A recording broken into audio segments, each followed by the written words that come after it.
glorifiquem a Deus com o corpo de vocês.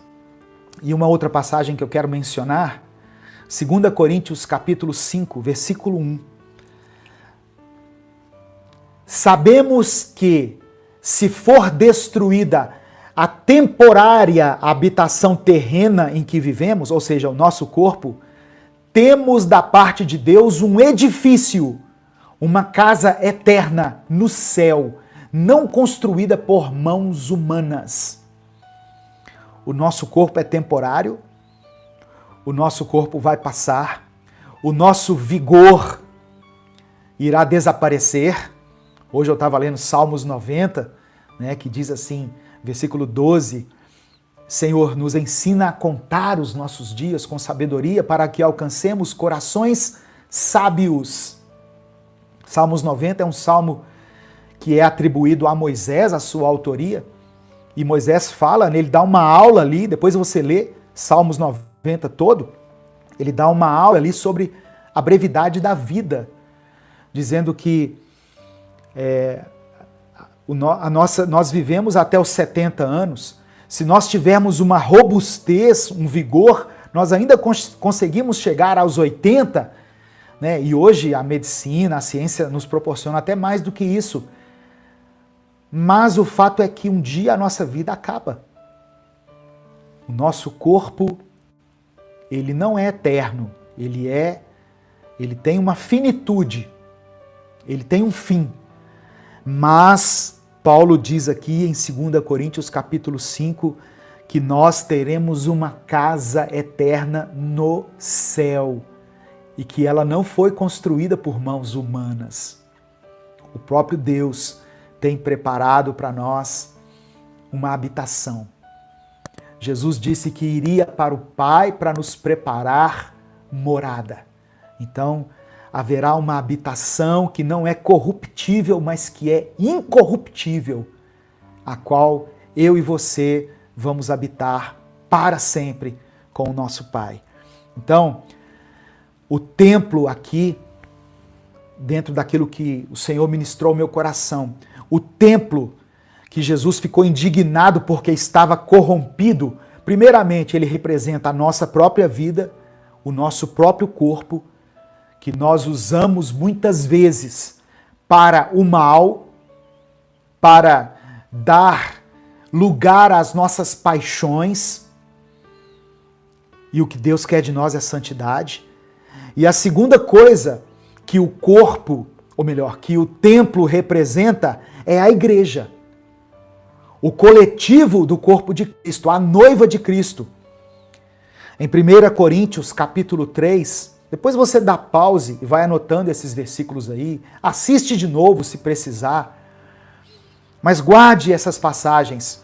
1 Coríntios capítulo 3, versículos 16 e 17, diz assim: vocês não sabem que são santuário de Deus e que o Espírito de Deus habita em vocês? Se alguém destruir o santuário de Deus, Deus o destruirá. Pois o santuário de Deus, que são vocês, é sagrado. Então Jesus ficou indignado porque ele sabia que nós pertencemos a Deus. E de uma forma figurada, Jesus estava dizendo que nós estávamos profanando o nosso corpo e o corpo de forma coletiva, que é a igreja. Então, essa atitude de Jesus diante da corrupção que estava acontecendo no templo, ela me levou a refletir. E eu quero convidar você a refletir junto comigo nessa pergunta. O que Jesus faria nos dias de hoje se ele visitasse os nossos templos? Será que ele acharia necessário purificar os nossos templos, como ele fez em Jerusalém? E aqui você pode pensar no templo das duas maneiras: o nosso corpo e os templos onde nós nos reunimos também. As instituições chamadas cristãs, evangélicas ou católicas, que nós criamos ao longo dos séculos e que hoje propagam a palavra de Deus. O que precisa ser purificado? Em mim, individualmente, como igreja, e na igreja como instituição. Você acha que Jesus gostaria de purificar também o templo hoje? Ou se você acha que Jesus hoje entraria numa igreja, num templo, ou ele olharia para a minha vida, para a sua vida e diria assim: não, está tudo certo, está tudo aprovado o que vocês estão fazendo, não tem nada que mudar. Qual é a sua opinião? Eu, particularmente, acho que Jesus jogaria fora muitas coisas da nossa vida e das instituições das quais nós fazemos parte. Muitas coisas que individualmente impedem a nossa obediência pessoal a Ele. Nós temos nos corrompido com erros doutrinários. A Bíblia não pode ser interpretada de acordo com a nossa conveniência. Eu preciso olhar para as Escrituras e pedir ao Espírito Santo discernimento para que eu consiga compreender a vontade de Deus, a verdadeira vontade de Deus para a minha vida. Nós precisamos de purificação, precisamos nos purificar, porque somos pessoas corruptíveis. O templo do nosso corpo, ele precisa estar adequado para que Jesus entre e se agrade dele e permaneça nele. Precisamos deixar de lado toda a impureza e todo o acúmulo de maldade, como o Tiago falou no capítulo 1, no verso 21, aliás. Jesus, ele colocaria para fora todas as coisas que os homens atribuíram sem permissão à sua igreja.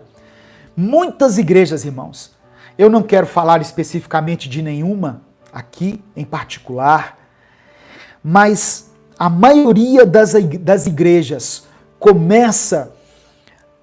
ela nasce com uma missão, ela nasce de forma saudável, ela nasce em uma comunidade, abençoando aquela comunidade, mas depois, por causa do orgulho, por causa da vaidade de homens, ela se corrompe.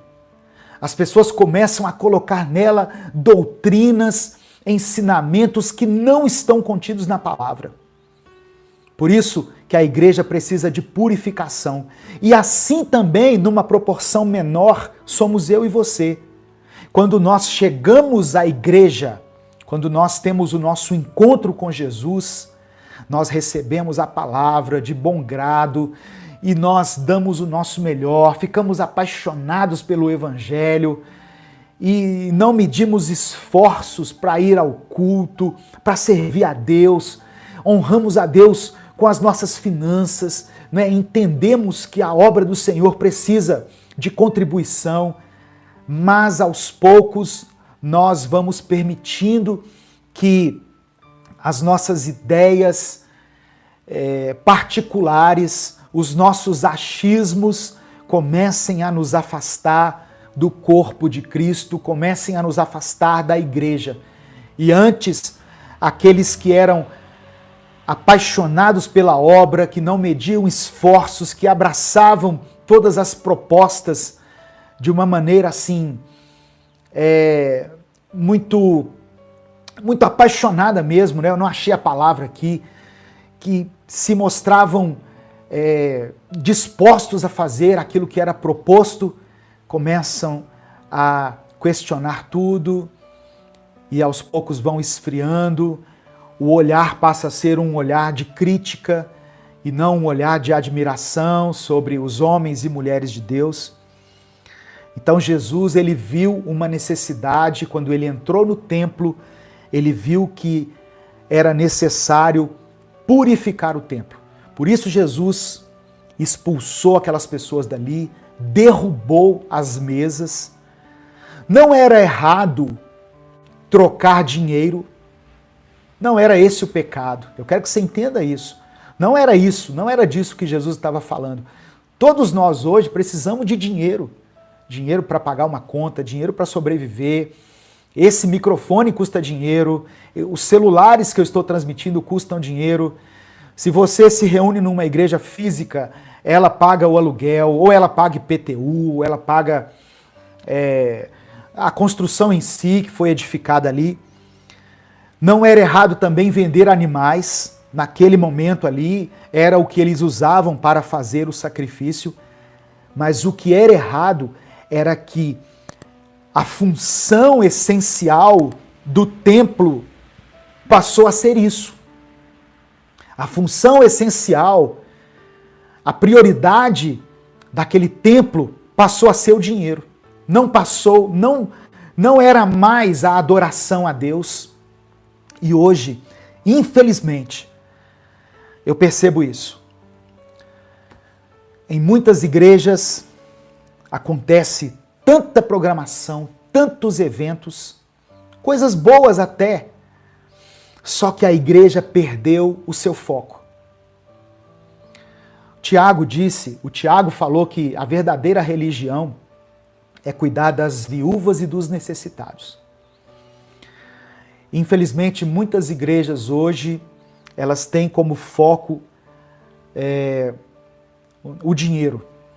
É muito triste falar isso. Muito triste falar isso. Igrejas que transformaram a sua missão em uma meta financeira. Perdeu o foco. E a igreja, com isso, na sociedade, para muitas pessoas, e eu estou nas redes sociais, eu vejo muita inquietação e indignação, para muitas pessoas, a igreja não é mais reconhecida como um organismo espiritual. Muitas pessoas pensam assim. E nós, como cristãos, nós temos que resgatar isso. A purificação do templo é a purificação, primeiramente, da minha mente, do meu corpo, através de uma atitude de santidade, de compaixão, da expressão dos frutos do Espírito na minha vida. E isso depois se transforma em um movimento coletivo que contagia as pessoas da minha família, da minha comunidade, da minha cidade, de uma forma natural, não de uma forma impositiva. Eu fico vendo a igreja hoje, e eu sei que tem pessoas muito maduras me ouvindo, então entenda isso que eu vou falar. Nós, democraticamente, defendemos um Estado que é laico. Nós sempre fomos assim, não, o Estado tem que ser laico. Ou seja, o Estado não pode ter uma religião. E isso é o correto. Só que aí, quando um professor ou uma professora da rede pública abre as suas aulas com uma oração, nós ficamos maravilhados, é ou não é? Eu pensava dessa maneira, mas eu estou num processo de transformação, de crescimento, e eu espero que você também esteja. Ah, pastor, é errado orar? Não, não é errado orar. Mas a partir do momento em que um cristão evangélico tem o direito de orar dentro de uma sala de aula para os seus alunos, o espírita, o umbandista, ele também teria o direito de expressar a sua fé ali através de um ritual dele. Porque o Estado precisa ser laico e nós temos liberdade religiosa. Então, do mesmo jeito que você não quer que o católico reze uma Ave Maria no início da aula lá para o seu filho, nós também não podemos nos conformar em abrir uma aula com uma oração. Então não faz nenhuma coisa nem outra. Eu espero que vocês entendam isso.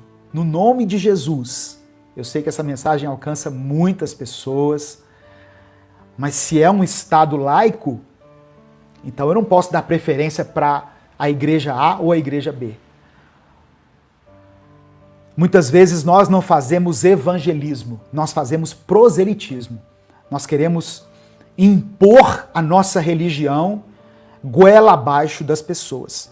Então, para muitas pessoas, a igreja perdeu esse reconhecimento de organismo espiritual que ela carrega por legitimidade dada por Jesus aos apóstolos e transmitida ao mundo inteiro através da pregação do Evangelho. Amém?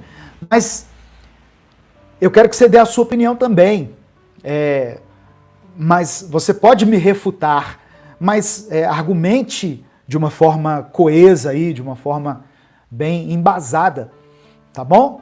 Porque se nós, eu vou dizer novamente, se nós vivemos uma democracia e a Constituição diz que o Estado é laico, ou seja, o Estado não tem uma religião preferida, a nossa atitude tem que ser essa, de termos liberdade. E se eu quiser orar na hora do intervalo? Amém, vai para um cantinho lá, reúne quem você quiser e ora. Mas as figuras de autoridade, elas não podem impor a religião para as pessoas, e muitas vezes é isso que está acontecendo.